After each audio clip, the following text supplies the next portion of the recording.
Everyone always talks about how much money you can save by giving up your daily latte and becoming your own barista.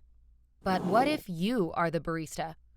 Some of us turn to jobs in the service industry because it's easy to balance those jobs with freelance work or going to school. But for many of us, the job is our career and what we use to pay all our bills. However, tipping isn't always consistent, so there is no way to count on them as a reliable source of income. There is a lot of advice out there about how you can earn more money by switching careers or taking on more work, but that doesn't help for the here and now. I am no longer grinding beans and slinging drinks, but these are the lessons I learned to give my barista paycheck its greatest potential that I still use today. Number 1. Save that change. Getting tipped out in cash at the end of every night left me with a lot of loose change. It's tempting to throw it all to the bottom of a bag only to eventually lose it, but I started to make it a point to save every penny. After each shift, I would add whatever loose change I was doled out to a jar on my dresser. When the jar was full, I would take it to a bank where I could cash it out for free. Each full jar usually ended up being around $40 or so, which doesn't seem groundbreaking, but it was money I could have been literally throwing away, and with a little effort, it added up over time. Number 2. Remove temptation. A barista paycheck is easy to spend almost all of it as soon as the money is deposited. What I learned to do is, as soon as I got paid, is immediately remove how much I would need for bills and send it to a separate checking account.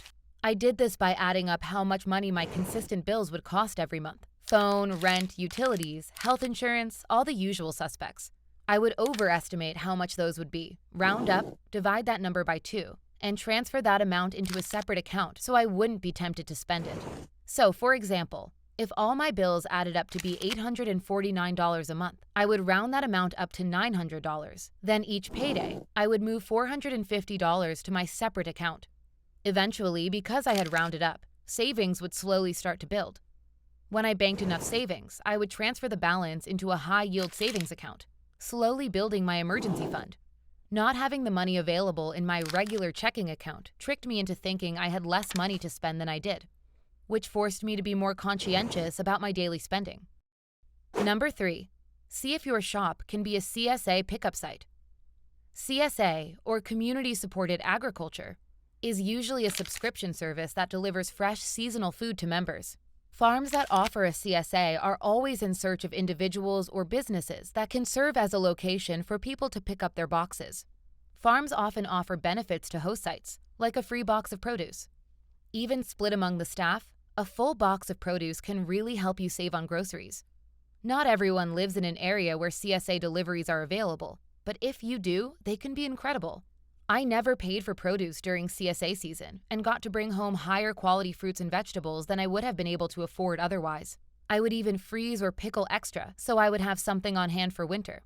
Fresh produce, let alone local organic produce, can be inaccessible on a low budget, so being able to get it for free can be life-changing. Number 4. Open a retirement account. Other than the low paycheck, service industry jobs also generally don't offer any benefits. For a lot of us, this means trying to pay for all your health benefits and retirement savings out of your already tight pockets. I took too long to do it, but I eventually opened a Roth IRA for myself. Even if I only contributed $10 a week, it was better than nothing. It's so hard to try to plan for your future when you're struggling financially in the present. But even contributing a bit at a time made me more aware of my future and my need to start planning for it. Number 5. Budget your night out from your tips. I am not someone who can work all day without ever having a night out to enjoy myself. That being said, I try to be conscious about my spending when I do. What worked for me is to plan a night out around how much I earned in tips for the day. If we had a really busy Friday and Saturday and I made $60 in tips, I would go out to an affordable restaurant or bar and limit myself to only spending what I had in my wallet. If it was slow and I only earned $20, I would have a movie night with a friend and we would split a frozen pizza. I wanted to have fun, but not if it meant not being able to pay my bills or going into debt. Working in the service industry doesn't always seem like a financially sustainable option, and it often isn't. Until we work to ensure everyone earns a living wage, we have to work with what we have and see how far we can stretch our paychecks.